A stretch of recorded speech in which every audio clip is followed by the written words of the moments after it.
Hey y'all, so I am Nikki Says YOLO. And I'm Joe. You're not just Joe Thoughts. I'm that too. Just Joe Thoughts.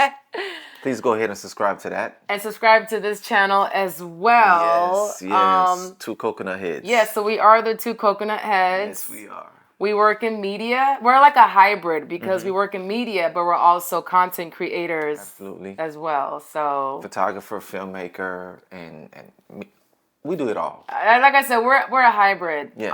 But we are here to drop our first Coco Convos. Yes, Coco Convos. And it's a nice one. We have a nice one for y'all today. So Coco Convos is about real, unfiltered, and raw conversations about our experiences. So we cover a lot of different events, and we recently covered the American Black Film Festival for 2024. This is our third year covering the event, but the first time that we're going to actually give you our unfiltered, raw feedback. Yes. And you know, this film festival is actually my favorite thing to do. I love the film festival. Been going for years. And like she mentioned, 3 years we've been covering it. So today you're getting our raw and uncut, our Coco Convo uncut feedback. Yes, and he is a movie guru. Did I say guru? Guru. But I wouldn't claim that. I'm just a regular guy that loves the cinema. But he loves it, the Black Film Festival, because he's in that space. So like this is like his thing. So let's get into it. Now, the festival kicked off on Wednesday, June 12th. Yes. Wednesday. June 12th, yes. Wednesday, Thursday, Friday, Saturday, and it wrapped on Sunday. So now Wednesday's opening day, opening night. Yes. And being in Florida, it was raining. Like, we were not expecting the rain, but it rained, and it kind of dampened the evening a bit. It did. Actually, what ended up happening is a lot of folks end up missing their flights. We had crazy flooding down here, right? And it just changed the whole film It just changed, yeah, it did. So normally there's like a screening, and then they have the legendary white party afterwards. So this year they actually showcased 5 HBO shorts. Yes. And there was a competition. The winner of the short, they win $10,000. Now, y'all, it was late at night. It wasn't that late, but it was raining outside. Things were a little bit delayed. We were a little hungry. I was a little bit hangry. We wanted to stay and watch the entire 5 showcase. They're about like 10 minutes each. 20 minutes. About 20 minutes? I think about 3 of them was like 20 minutes. One was about 15. The other was 12. So, okay, so for the most part, about 20 minutes each. And there was 5 of them. Okay, yes. And it should have started. I think it should have started at 7, but I think around 7:30ish, close to 8 is when it started. It was a rain delay. Yeah, it was a rain delay. So, anyways, that being said, we were able to catch 3 of the short films: The Rebel Girls, Muna, and then Brown Dog. Brown Dog. Which one was your favorite? Muna. Mine's too. So Muna was my favorite. We missed the other one. So we did miss the Chocolate with Sprinkles and Once Upon a Dime. Yes. It's a terrible thing that we missed it because we found out that Chocolate with Sprinkles actually won. Congratulations. Yes, And we were trying to find a trailer on YouTube or Instagram, but y'all have it like tight-lipped. Like we can't even see like a trailer of now we desperately want to see it. Now we want to see it. Yeah. But we did enjoy Muna, and Muna, it takes place in the UK. It's a story of a British Somali teenager, explorations of grief and culture, directed and written by Warder Muhammad. And we actually did interview the writer on the red carpet. We did interview her. So yes, you'll definitely see that. After the third one, we were just hungry, and then it was Wednesday, which meant that restaurants closed at like 9:30 at 10 p.m. But also the rain. So these restaurants were shutting down a little bit earlier than they normally would. Yo! No, we had a journey. Okay, yes, we so did. after the third film, we had to like rush to get something to eat. So we're on Google Maps trying to find somewhere. We go to our favorite spot, Bella Cuba. And they told us they were closed. They're closed. So we're like, dang. So and it was raining, y'all. We had an umbrella, everything was raining. So we had a detour, found another spot, closed. And then what did you do? What did you do? What did I do? Well, you took us like through a journey. Like we found restaurants, but then somehow she put the... I think my finger like tapped the wrong thing and it wasn't paying attention, and We were ended up going doing a the circle. opposite direction of where we needed to go. So basically, we could have stayed and watched the other two films, and still made it to the restaurant we made it to at the time we made it. But the good story is we found some food. Yes, we did. We did. And got rid of her hangriness. And I felt better afterwards. But it was still, and then we had to walk back. Oh my gosh. Yes. Yeah, so that was opening night. And then now Thursday okay, so what we do is with the film festival, there's about like this year they added a third location. So normally it's at the New World Symphony or New World Center, at the Miami Beach Convention Center. Yeah. So they have events going on simultaneously at both events, but this year they also added the Fillmore, which was the Cadillac Lounge. Oh yeah. Yeah, so we normally have to like kind of look at the schedules and figure out where we're gonna go. And then this year we had like a lot of on-site interviews as well. So okay, let's talk about Thursday. Thursday, our first interview was with the gorgeous Kerry Washington. Oh my goodness. Yo, look, I know many of y'all grew up as Kerry Washington fans, right? Because she is beautiful, definitely on screen. But look, guys, ladies, gentlemen, she is actually prettier in person. She's gorgeous. She is beautiful. She is beautiful. She's like, how old is she? Like in her 50s? I have no idea. How old is she? Because it don't matter. She's gorgeous. I was like, is she like in her 30s? Like, I'm like, what kind of Hollywood facial cream do they have? And you know what? She was giving out the secrets at the That was Nia Long. You're right. Nia Long is gorgeous too. She's 47. She's 47. Yo, oh my goodness. She was glowing. So we were talking about her upcoming series on Prisoned. Yes. Co-produced with Tracy McMillan, but Kerry Washington, I was a little nervous, you know what I'm saying? I was trying to hide it a little bit, you know what I'm saying? You know what I'm saying? But it was great meeting her for the first time. Mm-hmm. She was really humble and very nice and friendly. She wasn't like stuck. You know, you got some real stuck up Hollywood celebrities. Yes, yeah. We've met a few of them. Yes. But Kerry was real cool. She was real cool. Yeah. And her new is a series, right? It's a series, yeah. Yo, like we got to see the first episode, and I think the season 2. The season 2 coming up. Yes, and it's a must see. So, yeah, because this is season 1. I didn't even know. There's season 1. Yeah. Now I'm gonna go ahead and watch season 1. Yeah. Right. I just found out today, right now. Yeah, there's a season 1, so I'm gonna go check that out. But that first episode was he was cracking up. They didn't. Was it a full episode or was it a snippet that they showed? I think it was a full episode with John Stamos. Yeah, with John Stamos. Yeah. It was a full episode, I believe. Yes, about mental health and family. Yeah. So, her father went to prison and all that stuff. Yeah, it was good. It was good. Yeah. And then after that was conversations with Nia Long. So y'all, I was trying my hardest to get an interview with Nia Long, and the thing is, she tried hard. They were like, okay. So when it came to me, they're like, okay, that's it, she's done. Mm-hmm. And I was like, dang. So the thing is, like, when you get into these settings, you have to be like a beast, you know, like you have to like be the first one. So with these festivals, they have like their exclusive talent or crew that gets their interviews, and then it trickles down to the other outlets. But I was disappointed. Yeah, I was really disappointed that we didn't get her. And how do you balance your mental mindset? Well, first of all, and then now after that, we had to walk over to interview Corey Hardrick. Y'all know who that is? Who's that? Yeah. Y'all know? Okay. Tia Mari's ex-husband. Mm-hmm.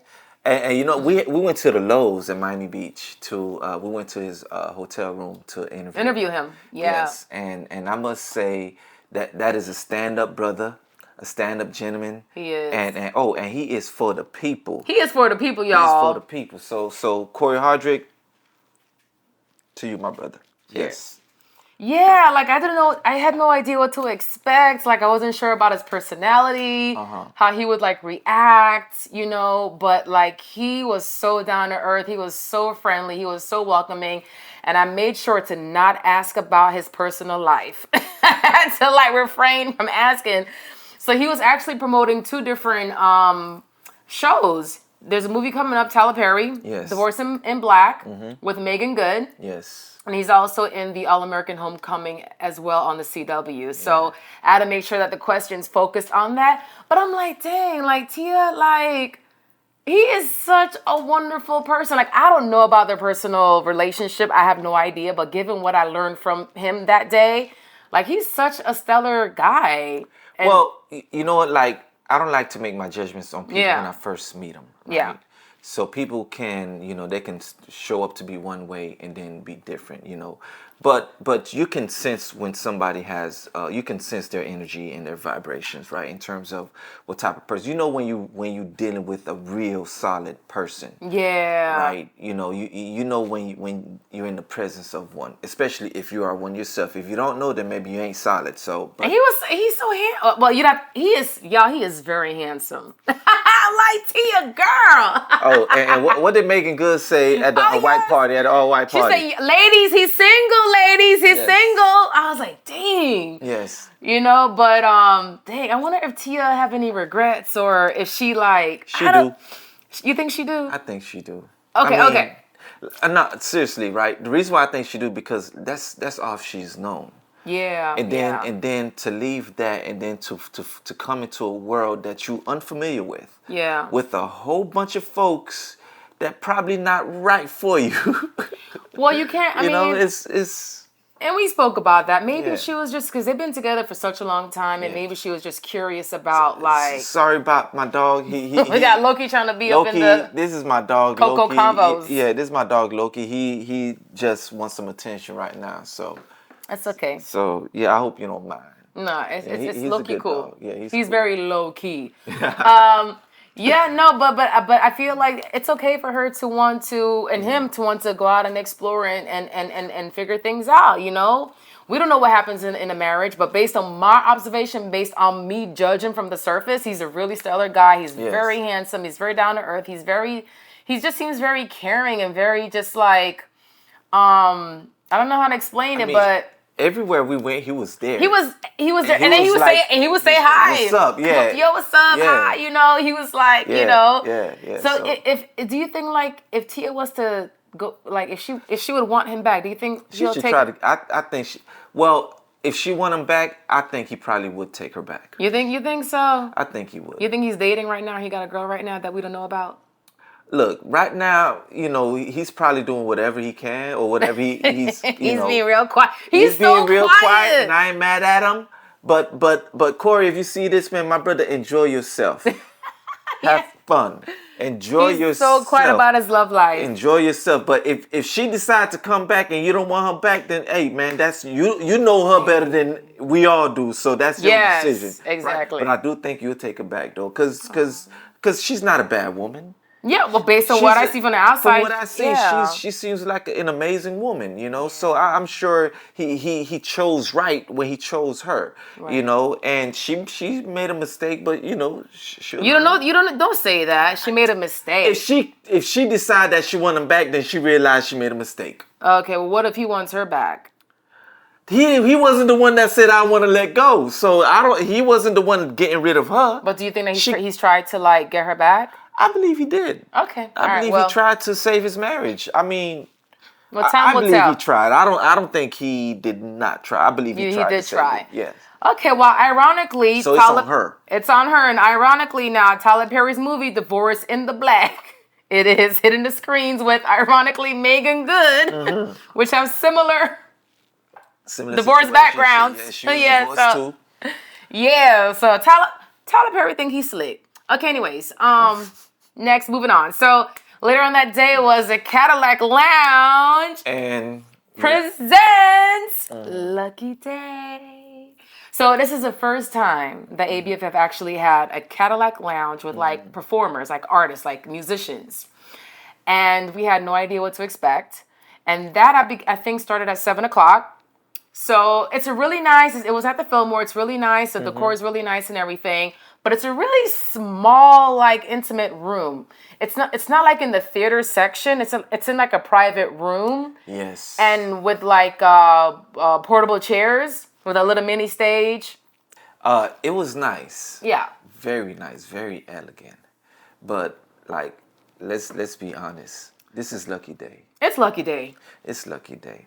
They did not have enough seats in there. It was just too small for the crowd that showed up.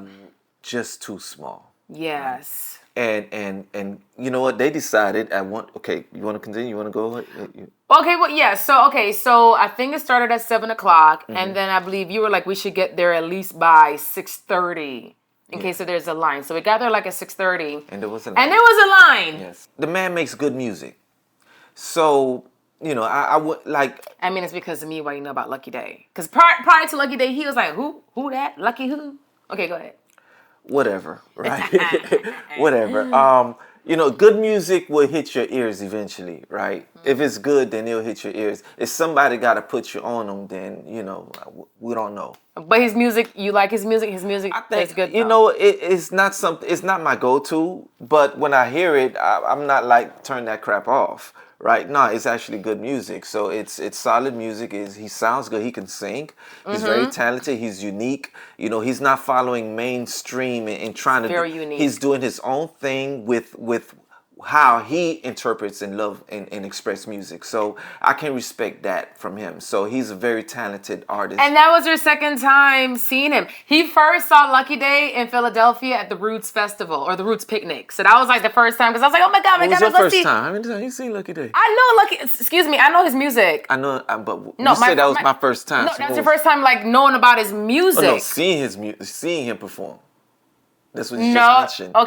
But prior to the Roots Picnic, you had no idea who Lucky Daye was. How would I not know when she plays Lucky Daye? And that's what I'm trying to say. So I knew of him before the Roots Picnic. I know that, but what I'm saying is the Roots Picnic is when you first kind of learn about his music. Yeah. And you know what? No, you're right. Okay, no. The Roots Picnic is when I actually got to see him in person. But I learned about his music before the Roots Picnic because of her. Because I'll play his music. Because she'll play his music. Right. But during the Roots Picnic, I was actually watching the game. Playoffs. Anyways, fast forward to ABFF. That's when the Heat was doing their thing. That was last year, by the way. Okay. I thought it was the Dolphins. Wasn't it football? It was football. I did... It was the Dolphins game, but it's okay. You know, the Dolphin... No, it wasn't a Dolphin game. Wasn't it a Dolphins game? No, because... No, it was the season. Heat. The season was June. over. Yeah, you're right. Because, September is when NFL starts. Okay. So, anyway, okay, you're right. I know. Anyway, so... You heard that right. What I'm trying to say is the room was a little bit too small, and once they opened the doors, like the seats were gone like in 1 second. Mm-hmm. So, like, if you were in line... And they opened the doors. If a person in the back jumped over the person in the front of the line, they would have got the seat. Yes. There was like no organization whatsoever to. So check this. we went there first to check it out to see how the room looked and everything. So and we saw there were it was still small, but when we got back in, there was less seat than what was in there. Yeah, they moved the couch or something. Yeah. Yeah, they removed some seats, and then in the middle, while everybody was there, they went and put some seats in. And then who decided to show up? Oh my goodness. So like, y'all, it was like a rush. Yes. And I was like, well, god dang. And then now people were like standing on the sides. And then now, out of nowhere, who came in? Some of the crew or the staff members, they decided to put like seats in the middle of the row. So there's seats here. So then they decided to put seats in the middle. Because the middle was clear. It was clear in the middle. Yeah. In the center facing the stage. And then in walks Issa Rae. So then everyone's like, oh my God, Issa. So she sits down in the seat facing the stage. But before she sit down, I must say this, right? Yeah. Like, they were fighting for seats. Oh, wait, okay. This was rewind. Before Issa even sat down, the minute they put the extra seats down, some people from the back was like running and like just ramping and rushing to the front to get them seats. So I think security came. There was like, oh, y'all gotta get up, because those seats was for Issa and I guess her people. Yes. But the thing is, you can't fault them because they didn't know. Like there was no announcement that says you can't sit there. So yeah, they didn't know. They had no idea. So since it's the first time, I'll give them a little grace. But the way that they handled it wasn't. It was the first time. But they should have known. They should have at least, because this is Lucky Daye. Tyree was the host. We met Tyree with Cadillac. He should have at least announced, hey, y'all, there's gonna be extra seats, but it's reserved. Yes. You know, but I guess next year they'll do a better job next year. Yes. But Issa walks in. She's a little bit kind of like, I don't know if I want to be in this area. I don't know if I want to be in this area. So she sits down for like 5-10 seconds. Like 10 seconds, and then she says, you know what? F this ish. I'm just gonna stand up. And I ain't mad at her. Issa did the right thing. So she stood up and walked to the side. She did the right thing because the way that they were, it was like they were like animals. And it was too tight. It was like there was no room to actually breathe and actually enjoy it. So the space was just way too small. Like it was way too small. It was crammed. Again, this was Lucky Daye. Really, you should have known. Yeah, they should have like had it like in the big room, the auditorium. Like they should have had it there, like with the stage, and the seats were like, spaced out. Yeah, but then they could have had more people. I think they were trying to make it like tiny desk. I don't know. I feel like it was tiny desk kind of, but with the audience. With the audience. For the audience, yeah. That ain't gonna work. This is. Look. This is the 28th annual ABFF, right? So this is a very successful film festival. My favorite festival to go to. So it brings hundreds of people every year, and then to have somebody like Lucky Daye who don't perform down here in South Florida. No, he don't. Right? He does not perform. Lucky Daye, why don't you come down to South Florida? We for love real. Down here in Miami. Yo, for real. Come on, man. But anyways, make it somebody's Lucky Daye down South Florida, and many will appreciate that. I'm sure she will. But anyways, ABFF should have known. Like that's not a big enough space. It's not a big enough space, yeah. Or they should have had like maybe RSVPs where like it's capped. And then they scan the code when you walk in or something. I don't know. Yeah. There were some events that was RSVP. Where if you didn't RSVP for this, you like ain't getting Denzel in. Washington, but we'll get into that later. Oh yes, we'll get into that later. But I really enjoyed Lucky Daye, one of my favorite artists. I really do love the Cadillac Lounge. I love the concept. I love that they're bringing like upcoming artists. Kirby was another one that they featured as well at the Cadillac Lounge. But I love the concept. I think it's different. It's a little icebreaker between like the acting. And now we're featuring musicians. So I do love the Cadillac Lounge. Now, me and Mariah go down like... I thought you was... Go down like babies and pacifiers. Oh, the dog no liar. I keep your fantasy hot like fire. Okay. Jump. Let me see you do. Okay. So, y'all, we had a one-on-one interview with Old Dirty Bastard's wife, his son, and the producer of his documentary called Old Dirty Bastard, my bad, hold up. It's Get it right now, come on now. It's Old Dirty Bastard, The Tales of Two Dirties. The Tales of Two Dirties. Come on now. Okay. Yeah, so I'm a 90s kid, but I did not grow up on the Old Dirty Bastard. Like, I wasn't his audience. Like, I know his song with Mariah Carey, And, hey, dirty, baby, I got your money. And Maya, ghetto superstar, that is what you are. So those are the songs I know, but him over here now. Shimmy, y'all, shimmy, yeah. Give me the mic so I can take it away. But anyways, yes, like I grew up as a Wu-Tang fan, of course, a ODB fan. So it was dope to actually be there with his family, with his wife, with his actual son, and to see the legacy that he have left behind, to see the people that he have impacted, and it's about damn time because this documentary film was It was great. It was great. It was great. And I got the opportunity to sit with the producer, talk about the whole film. And Shout out everything. Messiah Jacobs. Yes, Messiah Jacobs. Yo, we really enjoyed this film. I really did. Yeah, So, I learned a lot. Like what I yes. said, like I didn't grow up on Old Dirty Bastard, but after the documentary, I was like, Yes. wow. Yes, you know? yes. And we're not going to give any spoilers here. Oh, yeah. But you should definitely see it, especially if you are a Wu-Tang Clan fan. Yeah. All right. And not just that. If you are a hip hop fan, a fan of hip hop music, a fan of the culture, a fan of the arts, you definitely should check out the Old Dirty Bastard. And that's coming out on A. Oh, I have to. We'll drop it. I forgot. I have to drop You it. forgot. I think it's at A&E. Oh no, it's gonna be on A&E, but Yeah, I forgot A&E. like if it's July or August. I think it's in August. Okay, I got you. Okay. I don't remember, but hold on. We'll drop it. We'll put it we'll like definitely drop it. Go ahead. No, Yeah. what happened? His wife and the doll. I was gonna talk about Oh, that. my bad. Go ahead. Yeah. Okay, so let's talk about it. You said what happened, so I had to tell you what happened. I got you. So Iceline, at the end of the interview, she had like this little figurine doll, and she goes, I bring him with me everywhere I go. Mm-hmm. So she actually have like a figurine. There's 7 versions of Old Dirty Bastard that she actually she travels with in her I think her purse. She carries it with her all the time. You can even buy it as well. So they did say where you can purchase the figurines, but I thought that was that was so different, like that was, and it looked just like him with the braids and everything, but that was very unique. Oh, yes. Unique, right? Remember they had unique names? Unique, yeah. Yeah, they had unique names.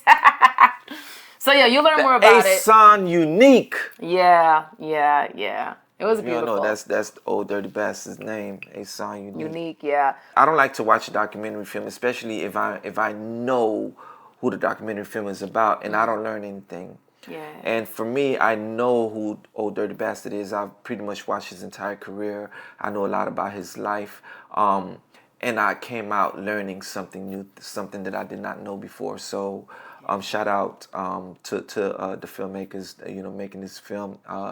And, seeing it from a whole different perspective, from the family perspective, was very enlightening. And that's something I think every one of you guys would definitely enjoy. Yeah. And at the screening, his daughters were there too. Yes, his daughters were there as well. So it was beautiful. And there were some scenes in there that just might put some tears into your eyes. And I was wondering, as wow, seeing because remember, this was the first time they actually seen the film.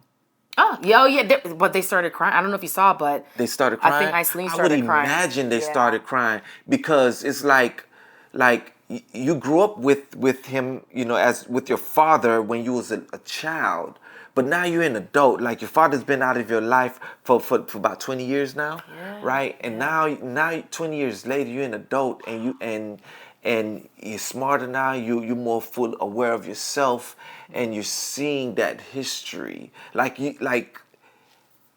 kind of felt. Something for the daughters, for the son. Like I felt like, wow, this must be very impactful and deep for them to relive. And and as an adult now, experiencing it as a child is one thing, but then as an adult. Yeah, it's different emotions. And on top of that, it's Father's Day weekend as well. So it's like the screening happened around Father's Day weekend. And so we could just imagine the emotions that they went through when they were watching the film. Yeah, but support A&E, support it definitely. And then after that, so there's different screenings and events throughout the day, but we can't clone ourselves. We can only make it to a few. So that was the last screening that we watched that day. And then the Legendary White Party was at M2 later on that night. I'm not much of a club person. I don't really care about the club. I don't care to dance, drink, dance. I like experiences. Hold on, wait. But we dance though. No, babe, we dance. I like dancing with you. I like drinking with you. Of course. But like she does. I would rather like a different experience. Like, you know what I'm saying? Yeah. That's all. We, growing here in South Florida. Is it maybe I'm getting old? I don't know. I've been there, done that. Basically, been there, done that. Like the parties are old. Yeah, They're but I was happy to see. So Megan Good came out on the stage. Yeah, Corey she was on did. the stage as Corey was well. on the That's when stage. she had said, "Y'all, he's single at the party." And then Scott Evans, he hosts. So Terrence J was supposed to host, but his flight got delayed because of the weather. So Scott Evans actually hosted the white party. And then is it NL Choppa? NLE Choppa, the rapper, he's like a Gen Z rapper. He catered to the Gen Z audience. Choppa, yeah, he did a little something. So Nah, he was just on stage, ain't doing nothing. oh Yeah, he just yeah. Yes. So so the party was from like 10 p.m. to 2 a.m. We left around 11ish, No. 12ish.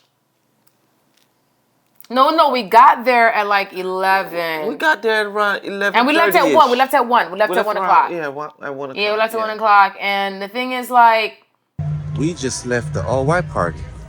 How was it? it was okay. It was okay. Yeah. Had a great Yeah, time. what do you think about it? I mean, it was a party. It was nightlife. It was Compared to all last white. year, how was it? The same. Yeah. The same. I'm not like a clubbish kind of person. Neither am I. My life, I don't really care to go to clubs that much. Yeah. What up with the weed, gang? Good weed. All right.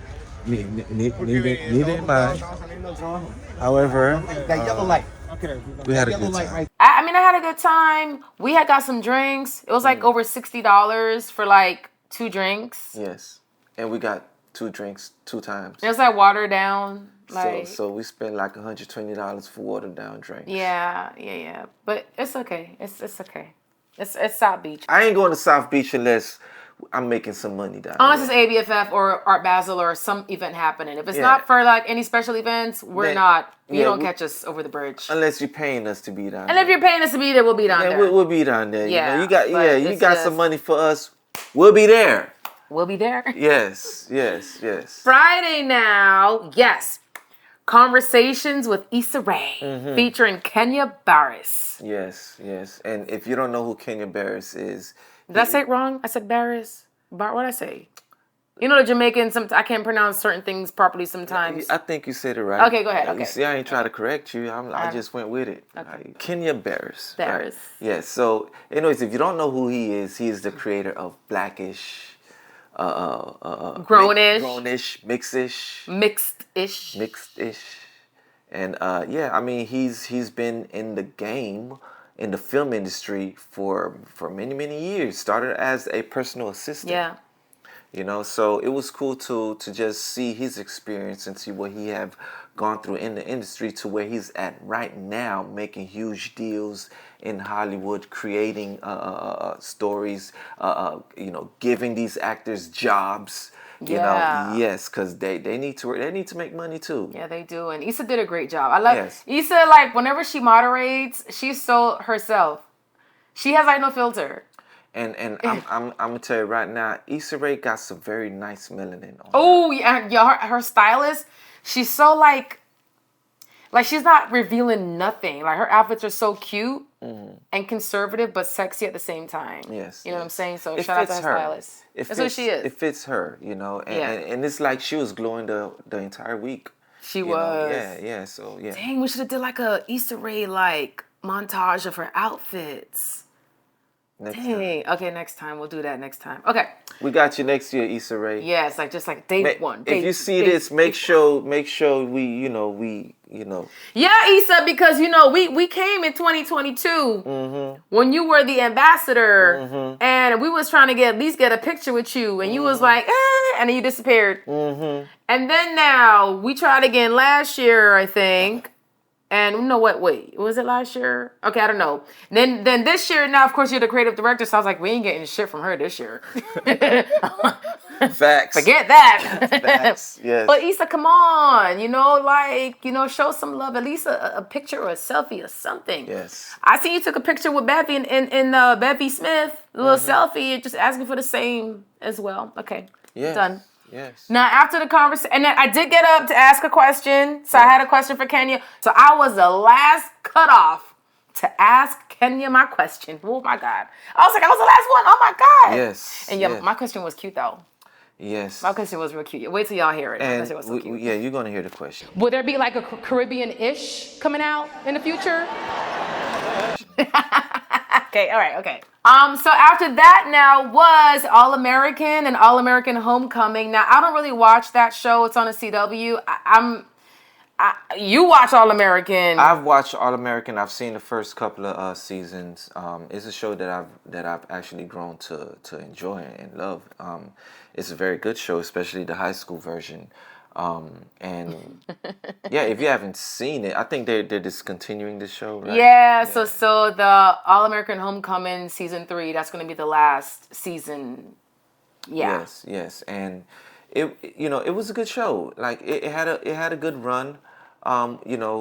Tay Diggs is an actor in there.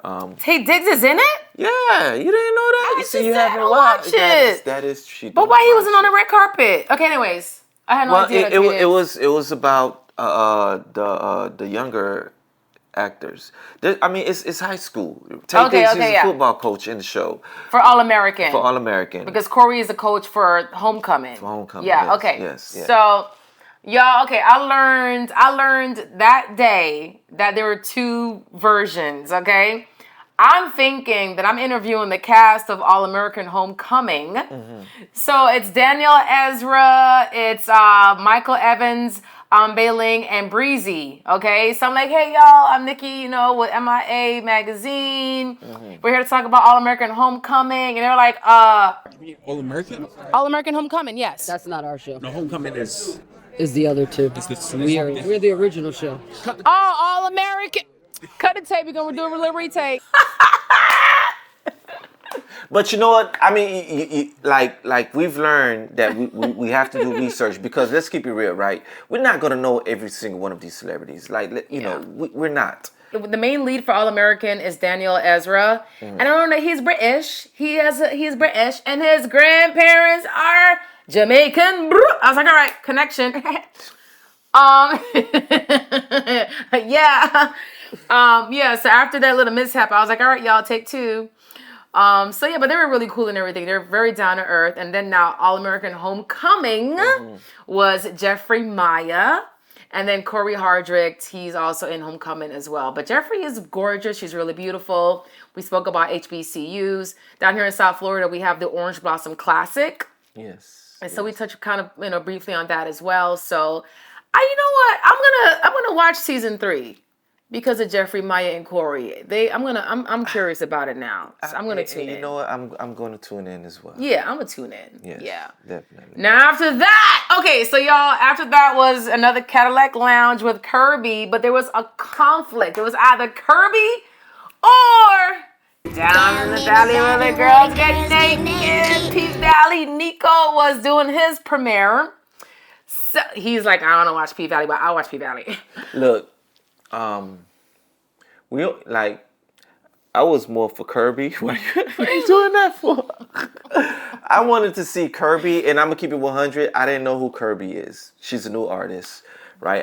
But I was more wanting to see Kirby. But she really wanted to see Nico. To see Nico. So yeah, so I was like, since this is very important to you, let's go do Nico. I don't even know who Kirby is. But let's go do Nico. Because I haven't watched P Valley. It's not. Yeah, you're not the audience. I'm not the audience, so go ahead. Talk. Yeah, so okay. So Nico, he is the executive producer for a docuseries that was inspired by P Valley. It's called Down in the Valley. So it was just so great talking to him, and his energy, it's so infectious, it's so positive. He's really optimistic. We spoke about the South, Mississippi. Y'all, Mississippi, okay? Mississippi. I love his outfit. So, I'm a Leo, and his outfit reminded me of the Phoenix. And I was like, Nico, I'm like, your outfit's giving me like Phoenix vibes, Is that why he started dancing? I don't know. But so he loved to dance. He loved to dance. But I was so happy to get Nico, and it's on Stars. So P Valley, it is on Stars. It's a very niche program. Mm-hmm. It does have its audience, But I like it. So yeah, that's it. Now, so because of me is why he knows about P Valley. I still don't know what P Valley is. But you know what it's about, anyways. No, I don't. Anyways, but he got on stage. He was like, "Hey, hey, hey." Well, Okay. you know what? Shout out to you, Nico, for doing your thing. You know, keep it up. What's this Down in the Valley. Down in the Valley. That's okay. So we got to see the first episode. We did, yeah, we did. Yeah, we and did. that was very, very, very interesting. It was good. I think some people will definitely appreciate it. It gives you a perspective of the South. You know, a perspective that some of you probably are familiar with, Yeah. you know, but for the most part, interesting point of view. Yeah. For the most You gonna part. watch it? You know, when I saw the first episode, it wasn't something that I cannot watch, so it wasn't like P Valley. Okay. He's gonna watch it. But it's a docuseries, right? It's a docuseries. So I can do docuseries all day. So yeah, I can watch that one. Yeah. So okay, y'all. Well, I'll keep you posted. Down in the Valley. It goes down in the valley. Down in though. the valley where the girls get naked. Okay. The girls do get naked in the valley. I promise you that. How you know that? Because You been down in the valley? there was some titties hanging from what I saw. Okay. All right. Okay. Then you see some titties Yes, hanging? but you then. can't. Don't spoil it. I didn't spoil down in the valley with the what? The girls get naked, right? Yeah. Isn't that what it says? Yes. And the girls get naked. So if the girls get naked, obviously there's gonna be some titties hanging. Okay, moving on next. Please. So now there was another conflict. So there was another docuseries called Distilled. And Distilled basically focuses on Black-owned spirit brands. Yes. So we do have a private separate interview scheduled for the producers and like the brand owned spirits owners. Now the great thing about that event was that they was giving out liquor. Yes, they were.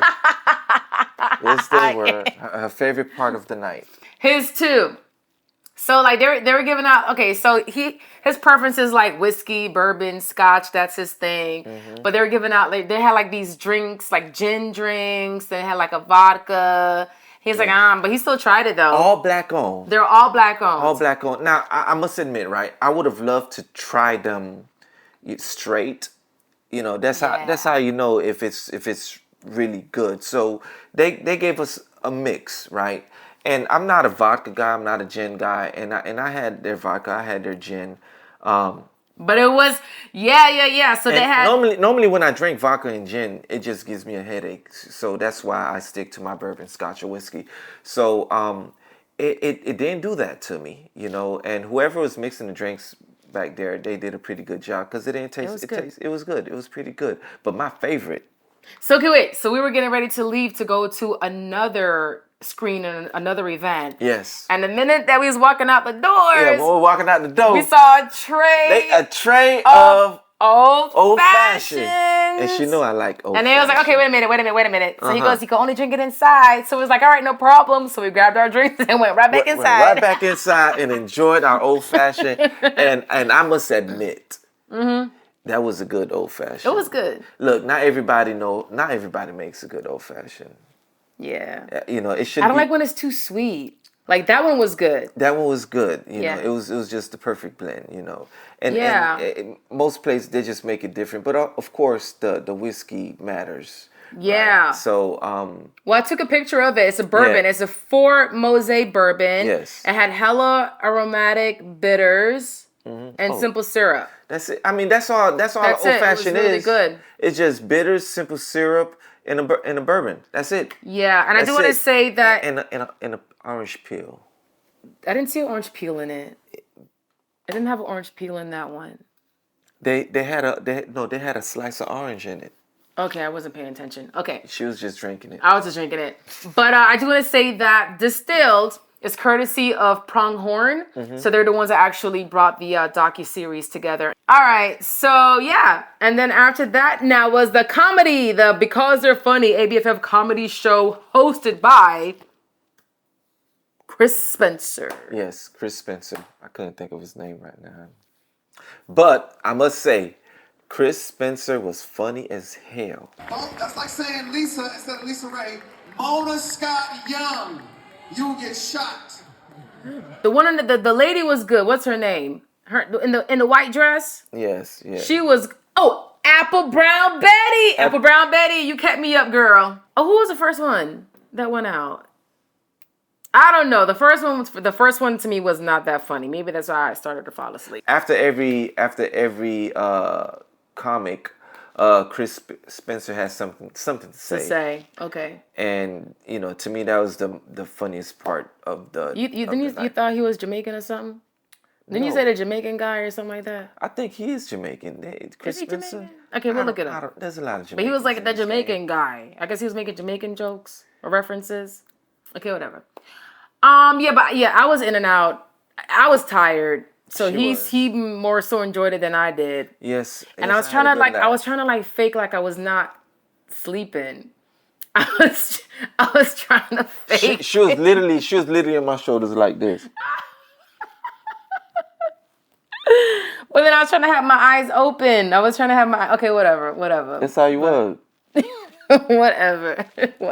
All right, well. Half of the night, that's how she was. Just half of the night. No, only during that. It was like late. I was tired. Okay. Now Saturday. Okay. Oh yeah. So we were working with the PR firm. What? Or with the agency. Did we speak about the brunch, Netflix brunch? Oh, the Netflix brunch. That was Friday. Yeah. The Netflix brunch. That was cool. Yes, the Netflix brunch was really cool. I want to make sure I get the name right. We all got invitations. We had RSVP. You had to RSVP for this brunch, baby. Yes. They weren't playing with that. If you did not RSVP, you wasn't. You couldn't go. Yeah. You couldn't go. But it was the Black Excellence Brunch. Yes, it was. Presented by Netflix and Strong Black Lead. And it was at the Chateau Mate. Is that Chateau Mate? Is that how you pronounce it? Chateau Mate? Yeah, something like that. But all the celebrities were there. Yes. Corey was there again. Yes, and he was sitting right behind me. He was right behind us, yeah. But he said hi and everything. Yeah. Corey, you were just so sweet. And then Scott Evans was there. Barry Smith was there. Yeah, and there were some other like executive directors that were there too. The founder and the organizer of the brunch actually, and the Netflix head was there. Yeah, but it's a really cute, sexy. It was nice. It's a really nice. It was nice. Venue. It wasn't enough food though. Oh, that's another story. It wasn't their fault. The guests that we were at our table, it was their fault. Oh, ate up all the food. He was trying to save me some food because I was networking, I was talking, and I was socializing, but apparently they still reached over and grabbed the food off of his plate. Without even more like your plate off of my plate, not considering that I wasn't even at my table for me to eat. But it's all good. Yeah, whatever. Took her chopsticks too. I didn't take my chopsticks. Yeah, let me grab that. I'm sitting there, I'm gonna come back. But anyways, the food was really good. I enjoyed the sushi. I think it was a dragon roll sushi. Yeah, the dragon. And then like the little tuna rice cake rice thingy. Yeah, and then is it calamari? No, squid. Oh, that was squid? Yeah, that is calamari. Well, calamari is squid. Yes. Okay. Okay. Yeah, but the drinks were pouring. Mm-hmm. I had mojito. I had like some tequila stuff, but it was such a cute place and it was really well put together. Oh my gosh, Black Excellence for real. Yes. All right, now can we move on to Saturday now? All right. Saturday. Now, Effion Crockett, I have been working with his publicist or PR agency for like 2 days straight, trying to figure out and organize the right time to meet with him in the hotel to interview him. But it didn't work out because his flight was delayed because of the weather. Mm-hmm. So they had to the festival had to rearrange and reschedule his segment. So Saturday morning at 10 a.m., we got there and we watched, he has a new series coming out called Microphone Masters. Yes. It's a 3-part stand-up comedy docuseries where they feature up-and-coming comedians, in a sense. Yes. So I was very excited to interview him. I'm not really much into the comedy scene. He more so is. So I had to get like some pointers from him.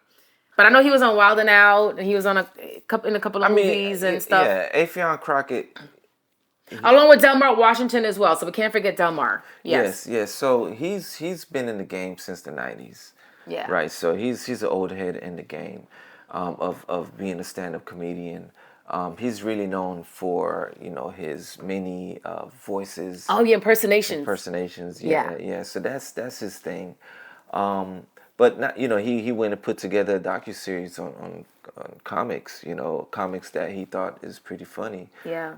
So that's what's up, and we got the opportunity to interview him. To interview him. Yeah. So initially his publicist was like, okay, you'll be interviewing Affion and Delmar Washington. And so I was mentally prepared and ready to interview them with my questions. But then apparently they added another comedian, and I don't know who she was, but she was a part of the Microphone Masters docuseries. She's also a comedian as well. I meant like no disrespect whatsoever, but I didn't know who she was. I forgot her name. And the publicist before the interview told me what her name was. But then, of course, I had a brain fart, and then I forgot her name. It happens. And I was like, shit. So one of my biggest pet peeves is being prepared for like an interview and then having a monkey wrench like thrown into it. Like if you don't know the person or the person's background or anything, it just kind of like throws you off in a sense. And it threw me off that day. So we started the interview. So I know Affion Crockett. I know Delmar Washington. I'm here with comedian, actor, producer Affion Crockett. We're also here with Kanisha Bus, comedian and Microphone Masters. And I gave her the mic for her to say her name. And I know she probably felt some type of way because I forgot her name. I am not in the comedy space or sphere. I don't know who's up and coming. Like, I'm not aware of that. So I felt so bad for not knowing her name. So I meant like no disrespect whatsoever. Kanisha Bus, by the way. Kanisha Bus. Yes, that's her name. So, look, Miss Kanisha Bus, of course. Sorry. Look, don't take it personal. A lot of people, like when you're new into the game, a lot of people not going to know you. It is what it is. But then as you get better, you get seen, and then eventually people get to know you. It's part of life. And like, even for celebrities, you may expect people to know you, but the reality is, like, not everyone is going to know you until they know you. Yeah. Right? And like, you were new to me too. So I didn't know you. And it's a good thing, because guess what? Now I know you. Now I know you. Now I get to see you. And I'll be watching your episode of Microphone Masters. Yes. And it's Black Xfinity experience, and also streaming on Zumu as well. There you go. So we definitely will support that and watch it. And the way Affion spoke about you, says you're really, really funny. Yeah. So and you were very, like, gullible and easy to talk to as well, because she has a very pleasant personality, from what we saw, so that's what's up, and can't wait to see more of your comedy. Yeah. So yes, excited for what's in store for you. And already, what did Affion say about their like they own? Yeah, they own, well, not masters is like in the music industry when they own their masters. But it's kind of similar, but it's for comedians. Yes, like they own the rights. So they own the rights to their projects. So they own the rights to like their production. Yeah. They own the rights. So and that's what's up for even, like, producers don't do that, like they would hire you and then just pay you to be a part of their project, but for you to have some ownership in that which means, like, there's going to be residuals, funds coming in, and you own it. That's what's up. So shout out to Affion for that, for doing that for comedians. I wish more and more people just jump onto that part of business. We don't necessarily have to do things the way the system has been doing things, as if they have to own you. Yeah. And they said it wasn't easy. They said it was not easy. It wasn't, because that's how business has been done forever. Yeah. Right? I mean, that's how America's been built. It's been built on owning other people to do all of the work for them. That hasn't necessarily changed.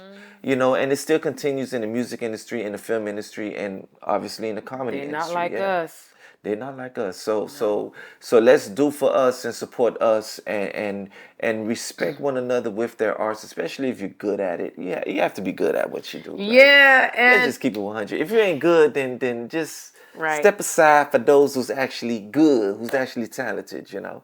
Well, so at the end of, so, I wanted to focus my interviews. When I do these interviews, I want to focus on what they're working on, focus on their upcoming projects. But then at the same time, I like to do a little icebreaker question as well.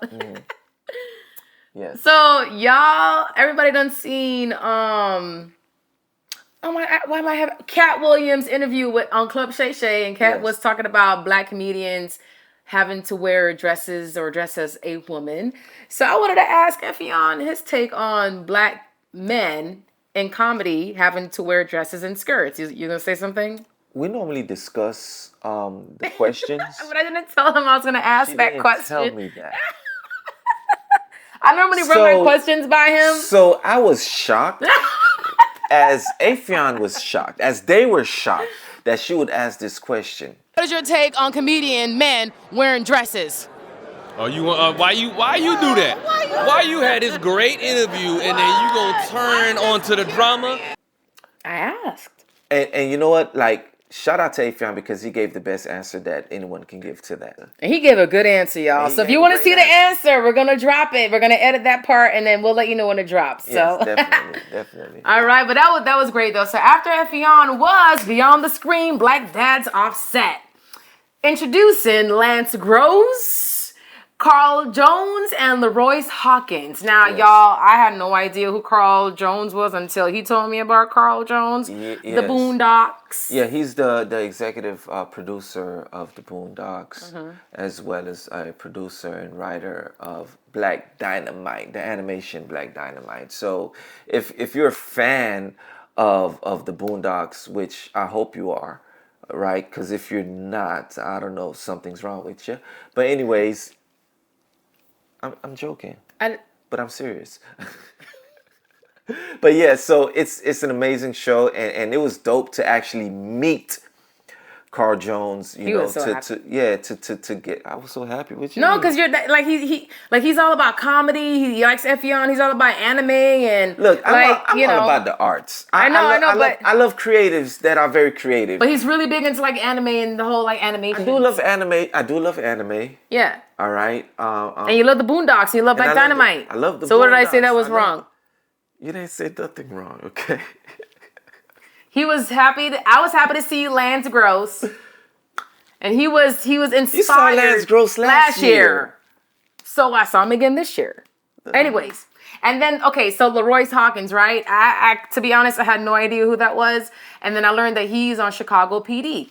I don't watch Chicago PD. I'm not their audience, but he was really nice and down to earth, and so they were basically talking about Father's Day. They're all fathers. So they were talking about just being a dad and working in the industry and how to balance and so forth.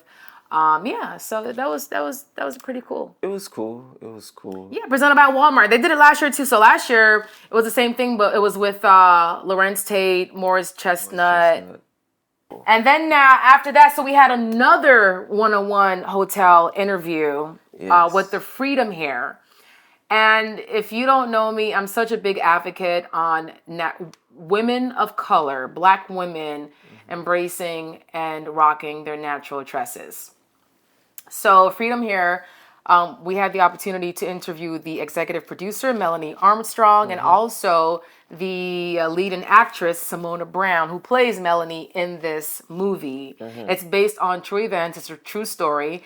And when so we were trying to figure out where to do the interview. It's going to be in person, She was so happy to meet Simona Brown. But don't tell them why. Don't tell them why yet. Hold on. Let's talk about. Hold on. So so they were staying at the Lowe's Hotel, and similar to Corey and similar to the Old Dirty Bastard, we were thinking, we're gonna be like in a room or in a lobby or something, but apparently their rooms were not set up for us to physically go inside, so we had to find somewhere to do the interview at the hotel. So he's like, well, we could just go to the coffee shop area, and there was some couches and seats and stuff, and I just didn't really have a good feeling. I was like, we need to be somewhere more private, but whatever. So Melanie comes. I mean, there was nowhere private. I know, but the little back area had the wall. There was a wall, and there was two walls. But they would still see us. I know, but Okay, But okay. go ahead. Tell, I don't know. tell I your story. just kind of I had like a little eerie feeling about it. But okay. So Did you manifest it? I did not manifest it. I just felt it because it's just they're so bougie. It's a Lowe's hotel. They're so freaking bougie and stuff. So what happened? So Melanie walks. She walks up, and then some. So okay, I was doing my research on Melanie and Simona Brown, and then when I was doing my research, I learned that Simona Brown was the leading actress in the Netflix series Behind Her Eyes. Which I haven't seen yet. I've been telling you for how. When did I first tell you about that series? I don't remember. What? I've been telling you. I'm like, hey, I think like from last year, I've been telling you about it. I'm like, did you see? Because you like watching Netflix. I do. Okay, and I said, there's one series you gotta watch. It's called Behind Her Eyes, and y'all, it was her. If you watch Behind Her Eyes, you know how trippy that series is. So trippy. Okay. Anyways, so now she's playing in a different role in Freedom Hair. And she has a really cute British accent, and she talks like this, and she's just so beautiful and wonderful. She's also from Jamaica. And yes, I was gonna get there. My bad. Okay, y'all. So we started the interview. We started the interview at the Lowe's Hotel in the coffee shop area. We're about like 5 minutes in or so, Yes. and then this lady walks up. And what did she say? So I can see. So I can see the lady walk up, and I knew right away that okay, we about to be shut down. But we're still doing an interview. So the lady walks up to you, and I hear mumbling, but I'm trying to like concentrate on them. Our guests. She said, "Shut it down." Did you get permission to film here? She goes, do you have a permit? What? Yeah. Do you have a permit? No. So shut it down. So we shut it down. So it was like, okay. It's all good. Sure. It's all good. So then I went and got us an Uber. So for all of us to head back to the convention center, convention because they have like a step and repeat, dedicated to the film festival. Yeah, but no, we couldn't even use those step and repeats. It was just people were taking pictures. So then so they normally have these media rooms. So, and I have a connect in one of the media rooms. So I reached out to her and I was like, hey, can we please use a room for like an interview? This person actually did screen their movie here. They're part of ABFF. So she goes, yeah, just come on in. Just, so we went in and it was way better. It was a lot better. Way better. It was a lot better. So yeah.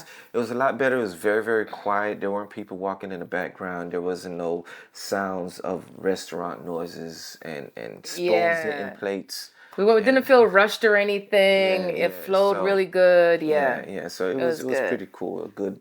Yeah, good support interview. it. It's about black hair. It's about a salon in Mississippi, and and she had to put up a fight to get to where she is right now. So we'll keep you posted on when it's not out yet. There's a trailer out. We'll show it, but it's being distributed. Is it distributed or distributed? Both. What? Okay. You understood, right? Okay. Well, can I ask you something? Okay. Is hair a thing to you? Like, not your hair specifically, just hair in general. Like, does it mean anything to you? Or is it like a superficial thing, like a toenail? Well, I don't think I'd like to run my fingers through my lady's toenails. So to close out Saturday night was the GOAT of all GOATs. Denzel Washington. ABFF retrospective. Yes. Yeah, so basically, it's the first time that they've done this. They had this kind of program, and they wanted to just highlight his career, his evolution as an actor, director, producer, and his love of work of August Wilson.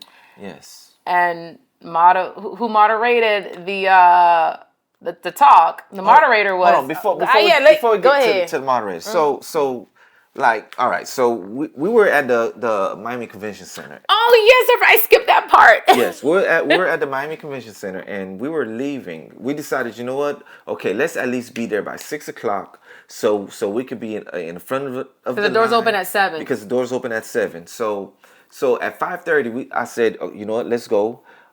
So I can go ahead and I can go ahead and put some of my stuff into the car. And when we left the convention center, already there was a line. There was a line at 5:30. At 5:30. So I said to Nikki, go ahead and see if our press pass can be utilized, right, to get in.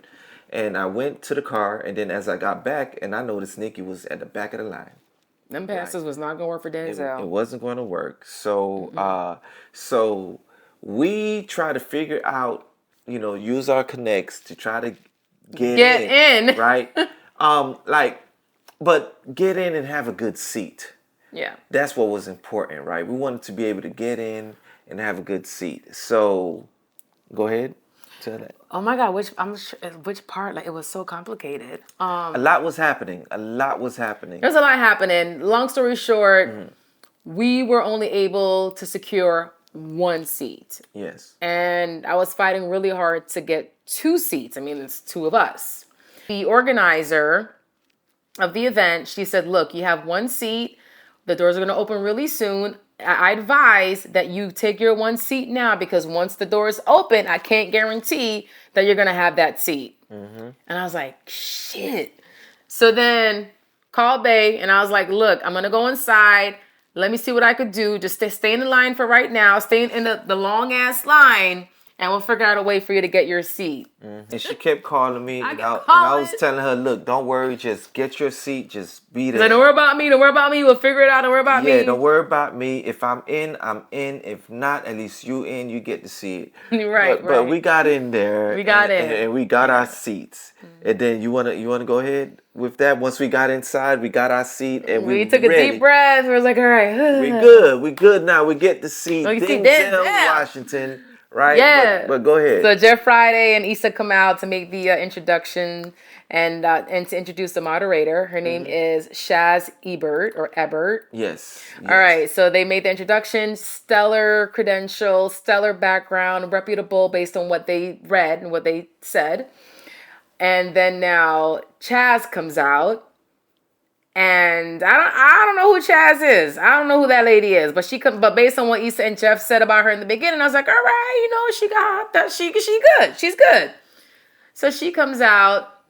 She starts to do Denzel's intro, and before he walks out, Denzel walks out. The crowd is clapping. Denzel, oh my gosh. He sits down. Then the program starts. I would say, babe, about like 10 minutes into the program, I started to cringe.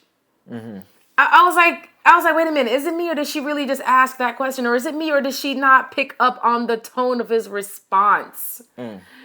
So then it wasn't just me now. So So if you guys don't know who Chaz Ebert is, right? She's married to Roger Ebert. And was married to Roger Ebert. And if you don't know who Roger Ebert is, if you were a fan of cinema in the 90s, right, there was always Cisco and Ebert, right? 2 thumbs up. So when those 2 guys gave it a thumbs up, because Roger Ebert, he was a film critic, right? So when they gave a thumbs up for these films, then people will go rush to theaters. So Roger Ebert was her late husband. And I'm like, okay, it makes sense. Why? Because they would choose her. I get it. But however, she seems out of touch. So out of touch. Out of touch, not only with Denzel, and how could you be out of touch with Denzel? Because that's Denzel, right? But out of touch with the culture. Really out of touch with the culture, and some of the questions that she was asking didn't quite make sense. Denzel, he would give one answer. Yeah, 1-word answers. You could tell, like, yes, and he was irritated at times. However, he was a good sport because he made it entertaining for us, the audience, because the audience, we felt like this was off. It was so off. And you know what? She felt it too. She every time she kept saying, "I'm gonna go off script." We felt like she should have been off script the whole time, because on script it wasn't there. So okay, so the audience, we felt it. Like the audience felt the awkwardness of the conversation.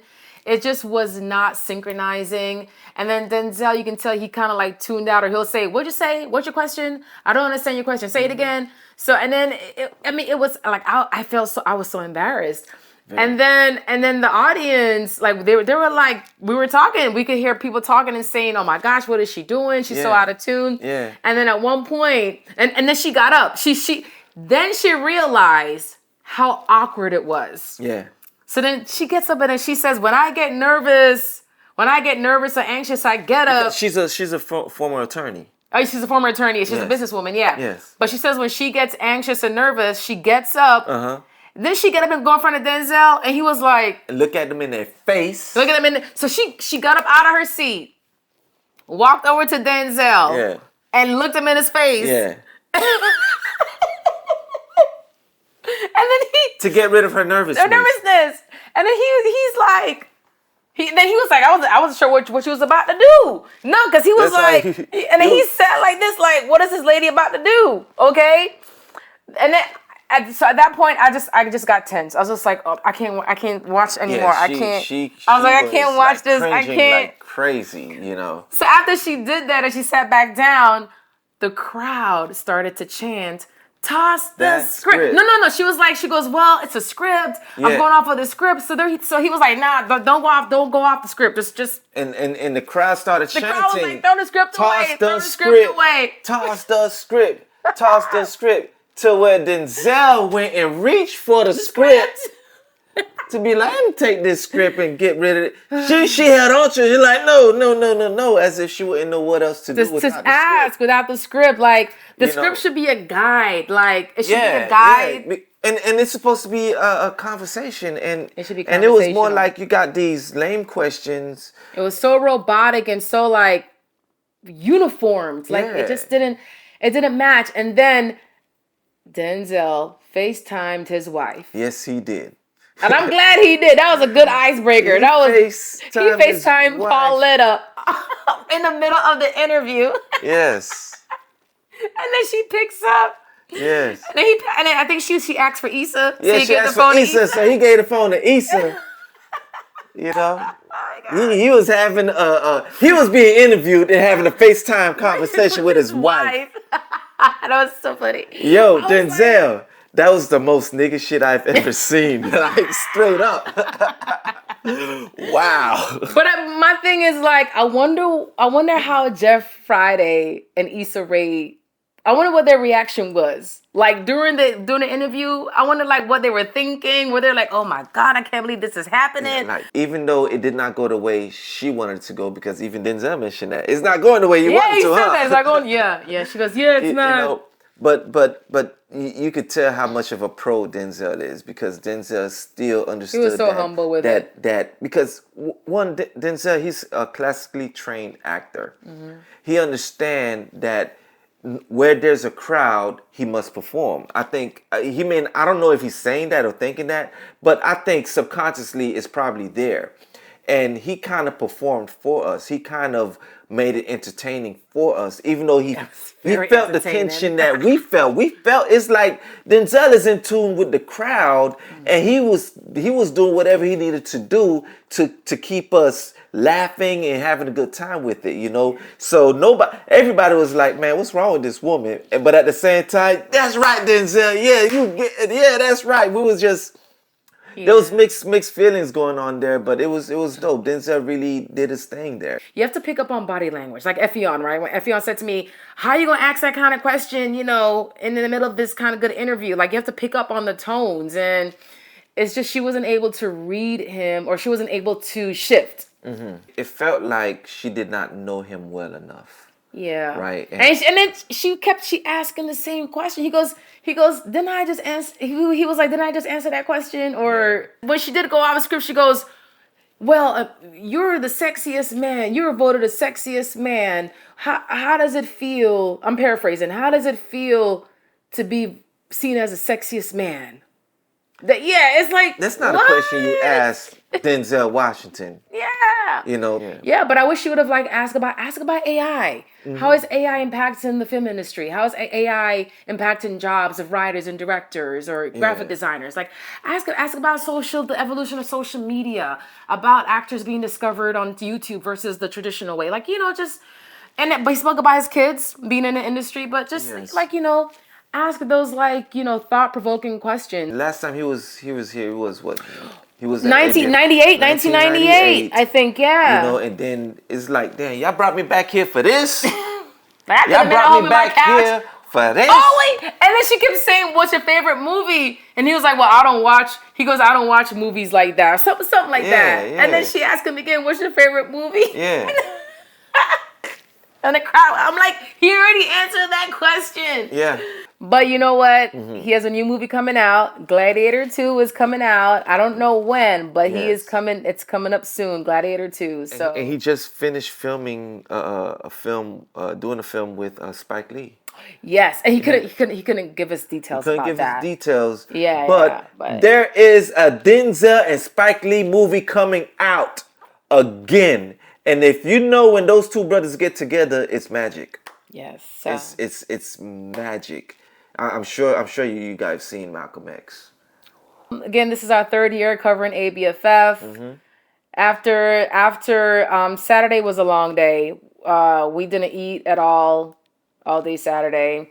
So afterwards, we had a nice dinner at this vegan restaurant. Yes, Full Bloom Vegan. Yeah, Full Bloom Vegan. Yes. We're very health conscious about what we eat. Yes. And and then we packed up and left. But it was go ahead. Yeah, I had me a chickpea sirloin steak. It was good though.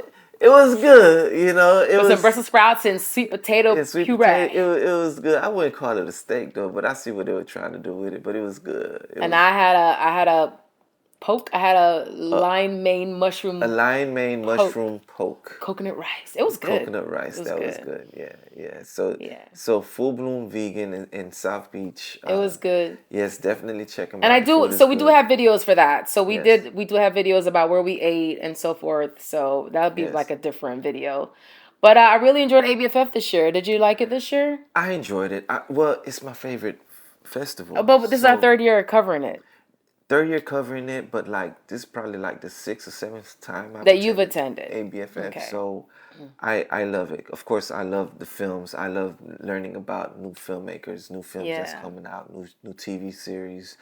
And it's dope. It's dope to have like streaming platforms and it's so dope. Yeah. Now and with the ABFF providing a space for black voices, black writers, black directors, black filmmakers to have a place where they can, be creative and do what they do, So big shout outs to Jeff and Nicole Friday, for having this space for black storytellers. Yeah, absolutely. And it's also space to network as well. Like we've met so many people. We're gonna connect in the future because of ABFF. Yes. Definitely. So it's a beautiful thing. All right, two coconut heads, our Coco Convos. Yes, Coco Convos. Real, raw, and unfiltered. Peace.